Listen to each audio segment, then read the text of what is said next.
First ever factory outlet Mukunda Jewelries, Kukatpalli, Khammam, Kottapet, Somajigoda, Hanmakonda and Suchitra. అందరికీ నమస్కారం. నా పేరు మాధురి. మీరు చూస్తున్నది సుమన్ టీవీ నెట్వర్క్. ఈరోజు మనతో పాటు ఉన్నారు మోటివేషనల్ స్పీకర్ ఉషా కస్తూరి గారు. నమస్కారం అమ్మా. నమస్తే అమ్మ, ఉగాది అంటేనే మన తెలుగు వాళ్ళకి అసలైన సంవత్సరాది. ఆ రోజు మనం ఏం చేస్తే సంవత్సరం అంతా కూడా అదే చేస్తామని చెప్పేసి ఒక నానుడి ఉంటుంది. అసలు ఉగాది యొక్క విశిష్టత, ప్రతి ఒక్కళ్ళు కూడా ఆంగ్ల సంవత్సరం జరుపుకున్నంత ఉత్సాహంగా మన తెలుగు సంవత్సరాన్ని జరుపుకోవట్లేదు అని అనిపిస్తూ ఉంటుంది కొన్ని సందర్భాలు చూస్తూ ఉంటే. అసలు మన తెలుగు వాళ్ళం ఉగాదిని ఏ విధంగా జరుపుకోవాలి, దాని ప్రాముఖ్యత గురించి ప్రతి ఒక్కళ్ళు ఖచ్చితంగా తెలుసుకోవాలి అనుకుంటున్నాం. ఎస్, చాలా మంచి ప్రశ్న, మంచి టాపిక్ కూడా. ఉగాది అంటేనే పండగ పేరు ఉగాది అంటాం, దాన్ని యుగాది అని కూడా అన్నారు. అంటే యుగం కూడా ప్రారంభమైంది అప్పుడు అని కొన్ని పురాణాల్లో చెప్పింది అని అంటారు. ఇప్పుడు మీరు చెప్పినట్టు ఇంగ్లీష్ న్యూ ఇయర్కి తెలుగు న్యూ ఇయర్కి సెలబ్రేషన్ డిఫరెన్స్లో చాలా జోష్లో చాలా డిఫరెన్స్ ఉంటుంది. అంటే ఇది ఏంటంటే అది అర్ధరాత్రి మొదలవుతుంది, ఇది సూర్యోదయంతో మొదలయ్యేది. మన హిందూ పండుగలన్నీ కూడా ప్రకృతికి లింక్డ్గా, ప్రకృతికి అనుబంధంతో, ప్రకృతి మారినప్పుడల్లా మీరు ఒక్కొక్క పండగని చూసుకుంటూ వెళ్తే అది ప్రకృతికి బాగా కనెక్ట్ అయి ఉంటుంది. మనం చేసే సెలబ్రేషన్ కానీ, లేదా మనం తినే తిండి కానీ, ఆ పర్టికులర్ టైంలో చేసుకునే పిండి వంటలు కానీ, కొన్ని నియమాలు, నిష్ఠ, నిబద్ధత, ఇవన్నీ కూడా ప్రకృతి, ఆరోగ్యం, ఈ రెండు కనెక్టెడ్ కదా, వాటికి సంబంధించినవే ఉన్నాయి. కాబట్టి దీన్ని జనాలు ఎందుకు నెగ్లెక్ట్ చేస్తున్నారు అంటే మరి వాళ్ళకి తెలియక, లేకపోతే విదేశీ వ్యామోహమో అన్నది వాళ్ళే ఆలోచించుకోవాల్సి వస్తుంది. అయితే ఇప్పుడు మన ఉగాది, యుగాది, సో దీని యొక్క విశిష్టత, అది ఖచ్చితంగా మనందరం చేసుకుని తీరాలి, ప్రతి తెలుగువాడు ఫాలో అవ్వాలి అనిపించేటట్టుగా కొన్ని సందర్భాలు, ఏమన్నా ముఖ్యమైన విషయాల గురించి తెలుసుకోవాలనుకుంటున్నాం. అవును, ఇప్పుడు అంటే మీరు చెప్పిన దాన్ని బట్టి తెలుగు వాళ్ళందరూ సెలబ్రేట్ చేసుకోవాలి అంటే ముఖ్యంగా ఇది పండగ అనేసరికి, ఉగాది అనేసరికి హిందువుల పండగ అన్న ఒక ఇది వచ్చేసింది. సో కనీసం హిందువులందరూ కూడా తప్పకుండా పాటిస్తే బాగుంటుంది కదా. ఇప్పుడు మామూలుగా మన ఏ పండగ అయినా మనం ఏం చేస్తాము, సూర్యోదయానికి ముందు లేచి తలంటూ స్నానం చేస్తాం. సాంప్రదాయం ప్రకారం తలస్నానం చేయడానికి ఒకప్పుడు కుంకుడుకాయలు కొట్టి, నలుగు పెట్టి, తలకి నూనె పెట్టి స్నానం చేసేవాళ్ళు. అది దేనికి, అది చాదస్తమా పిచ్చా అని ఇప్పుడు వాళ్ళు అనుకోవచ్చు, కానీ అది ఆరోగ్య సూత్రం. తలకి పెట్టిన నూనె, ఒంటికి రాసుకున్న నూనె, పెట్టుకునే నలుగు, ఇవన్నీ ఒంటి శుభ్రతగా, ఒంట్లో ఉండే వేడి బయటకు పోవటానికి. అందులో మన దేశం యొక్క వాతావరణ పరిస్థితి ఏంటి, జాగ్రఫికల్గా ఆలోచిస్తే అన్ని రకాల క్లైమేట్ మిక్స్డ్గా ఉంది. The best place for human life అన్నట్టుగా ఉంటుంది. ఎలాంటి అన్ని కండిషన్స్లోనే, ఏ సీజనల్ మారినా కానీ, పంటలు కానీ, ఆరోగ్యానికి కానీ, మనిషి మనుగడకి కానీ చాలా ఉపయోగించేటువంటి వాతావరణం ఉన్న దేశం మంది. అలాంటి దేశంలో మరి ఆ వాతావరణం మారినప్పుడు ఒక పండగ వస్తుంది. మీరు అబ్జర్వ్ చేసుకుంటూ వెళ్తే వాతావరణం మారినప్పుడు ఒక పండగ వస్తుంది. ఆ పండగకి మనం చేసే సాంప్రదాయం మారిన వాతావరణానికి ఆరోగ్యం ఎక్కడ దెబ్బతినకుండా ఉపయోగపడే విషయాలే చేయాలి. అలాగే ఆహార పదార్థం కూడా తినాలి. మరి అది ఈ పండగ అంటే ఇదే చేస్తాము అని ఒక నానుడు ఉంది. మరి అప్పుడు ఒకప్పుడు పండగ అంటే పులిహార, బొబ్బట్లు, పూరలు, ఇవన్నీ పండగలు అప్పుడు చేసేవాళ్ళు. ఇప్పుడు వారానికి ఒకసారి చేస్తుంటే వాటి విశిష్టత పెద్దగా అనిపించదు కదా. అవును, ఇప్పుడు పండగ ఏదైనా, లేదా ఒక సందర్భం, పెళ్లి, ఇలాంటి వాటిలో చేస్తారు. అవి ఒక శుభ సూచకంగా కూడా భావిస్తారు. అసలు ఉగాది రోజు ఏం చేయాలంటారు? ఉగాది రోజున ఏం చేయాలంటే, అది పండుగలకి సూర్యోదయం టైంలో తలస్నానం చేయటం ఇవన్నీ ఉన్నాయి కదా. అలాగే తర్వాత వెంటనే తలస్నానం చేసిన తర్వాత ముందు పరగడుపును తినే ఒక ఉగాది పచ్చడి.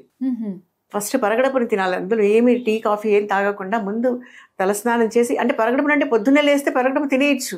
మనం 9ంటికి లేచిన తర్వాత ఉగాది పచ్చడి తినాలంటే కష్టం కదా. పరగడపున అది తింటే ఉగాది పచ్చడిలో వేసే పదార్థాలు ఏంటి, షడ్రుచులు అన్నీ ఉన్నాయి. 6 రకాల చూడు, వేప పువ్వు చేదు ఉంటుంది, చింతపండు పులుపు ఉంటుంది, కొత్త మామిడికాయ, చిన్న పిందెలు వేస్తారు, వగరు, ఉప్పు, కారం, తీపి, ఎన్ని రకాలు ఉన్నాయి కదా అందులో. అసలు జీవితమే అన్ని రకాలుగా ఉంటుంది. అందులో చేదుని భరించాలి, తీపిని ఆనందించాలి, వగరు కొంచెం వగరుగా ఉంటుంది, భరించాలి, ఇలాంటివన్నీ ఉంటాయి. జీవితం ఈ 6 రుచుల సమ్మేళనం అన్నదానికి ఒక సూచకం ఉగాది పచ్చడి. కొంతమంది ఉగాది పచ్చడి నేనే చూసాను నా ఎక్స్పీరియన్స్లో. ఉగాది పచ్చడి అనగానే అమ్మో అదేదో తినకూడని వస్తువులాగా వేప పువ్వే కషాయం తాగుతున్నట్లుగా మొహం పెట్టేసి అయిపోయి కొంచెం చాలండి అంటారు. మా ఇంట్లో అయితే చాలా హ్యాపీగా తింటారు. ఉగాది పచ్చడి ఫ్రిడ్జ్లో పెట్టి పెద్ద కటోరీ నిండా వేసుకుని ఐస్ క్రీమ్ తిన్నట్టు తింటాం. అది అంటే ఇప్పుడు మనం ఒక రోడ్డు మీద వెళ్తున్నాం, జర్నీ చేస్తున్నాం, లాంగ్ డిస్టెన్స్ వెళ్తున్నప్పుడు ఎప్పుడు హైవేనే వస్తుందా? లేదుగా. ఓఆర్ఆర్ వస్తుందా? ఎప్పుడు ఓఆర్ఆర్ ఉండదు. కొంచెం దూరం తర్వాత మన డెస్టినేషన్కి వెళ్ళాలంటే డెఫినెట్లీ ఒక సర్వీస్ రోడ్లోకి ఎంటర్ అవ్వాలి. సర్వీస్ రోడ్లో నడుస్తున్నాం. సర్వీస్ రోడ్లో నడిచినప్పుడు మన ఊరు వెళ్ళటానికి ఇంకా కొంచెం ఇబ్బందికరమైన రోడ్డు ఉంటుంది. ఆ రోడ్లో ఇక్కడ ఓఆర్ఆర్ అయినా హైవే అయినా అక్కడ సర్వీస్ రోడ్ అయినా మట్టి రోడ్డు అయినా రాళ్ళు రప్పలు ఉన్న రోడ్డు గతుకులు ఉన్న రోడ్డు అయినా నడిచేది మన కాళ్ళే, వేసుకున్న బ్రాండెడ్ చెప్పులు కాదు. ఎక్కడ ఎలా చూసుకుని నడవాలి, ఎలాంటి పరిస్థితులు అంటే ఇప్పుడు నేను దీన్ని దేనికి కంపేర్ చేస్తున్నానంటే చేదు పులుపు కారం వచ్చినప్పుడు దాన్ని ఎలా ట్యాకిల్ చేయాలి లైఫ్లో అన్నది ఇంపార్టెంట్ కదా. ఎప్పుడు కూడా ఈ రోడ్లో నడిచేది ఏది కూడా చెప్పులు కాదు, మనమే చూసుకుని నడవాలి. ఆ రోడ్డు కూడా నడవాల్సి వస్తుంది జీవితంలో. ఆ రోడ్డే లేకుండా అన్ని సాఫీగా వెళ్తే ఆ రోడ్డు ఎలా ఉంటుందని కూడా తెలియదు కదా మనుషులకి. ఆ రోడ్డు ఫేస్ చేసినప్పుడు ఎలా నడుస్తారు? So they should know about it. ఈ 6 రుచుల సమ్మేళనం కూడా మన జీవితమే యాక్చువల్గా. సో అన్నిటినీ ఆస్వాదించాలి, ఒక కష్టాన్నైనా భరించాలి. Yes, everything enjoy. నేనైతే అందరికి ఎవరికైనా ఇదే చెప్తా, ఏది శాశ్వతం కాదు. మనమే శాశ్వతం కానప్పుడు కష్టం శాశ్వతమా సుఖం శాశ్వతం, ఇవాళ బాగుంటుంది. ఇలా అనుకున్నట్లయితే ఏ చిన్న సమస్యలన్నా ఈజీగా ఎదుర్కోగలిగే శక్తి వస్తుంది. ఎలాంటి అవాంఛనీయ డెసిషన్స్ తీసుకోరు ఎవరు, ఎలాంటి నిర్ణయాలకి వెళ్ళరు, ఎవరు కూడా వెళ్ళరు. అది ఒక క్షణంలో భరించి. ఏది కష్టం? సుఖంగా ఉన్నప్పుడు నలుగురిని నువ్వు బతికించగలిగావా? కష్టంగా ఉన్నప్పుడు నీ మీద నువ్వు ఒక నిర్ణయం తీసుకోవడానికి కానీ వేరే వాళ్ళ మీద నిర్ణయం తీసుకోవడానికి కానీ, ఇది జీవితం కదా. చచ్చేవన్నీ సాధిస్తాం. మన పండగల్లో ఎన్ని అంత అంతరార్థం ఉంది. అలానే ఇంకా ఉగాది రోజున ఉగాది పచ్చడి టేస్ట్ చేయాలి. ముఖ్యంగా పొద్దున్నే తలంటు స్నానం చేయాలి, అభ్యంగన స్నానం అంటారు కదండి. అలానే ఉగాది పచ్చడి చాలా సంతోషం ఆ పదం నీకు తెలిసినందుకు. Very happy. చాలా మందికి ఈ పదాలు కూడా తెలియట్లేదు. తలారా పోసుకుని చేసేదాన్ని అభ్యంగన స్నానం. స్నానాల్లో కూడా చాలా తేడాలు ఉంటాయి. అదే నూనె రాసి ఇందాక చెప్పా కదా, నలుగు పెట్టుకొని అవన్నీ అది అభ్యంగన స్నానం. అలాగే ఉగాది పచ్చడి టేస్ట్ చేయాలి. ఇంకా తర్వాత చేయాల్సింది ఏంటి? పూజ చేస్తారు, దేవుడు పూజ చేస్తారు. ఉగాది లక్ష్మి అంటారు. కొన్ని ప్రాంతాల్లో ఉగాది లక్ష్మిని పూజ చేస్తారు, లక్ష్మీదేవి పూజ చేస్తారు.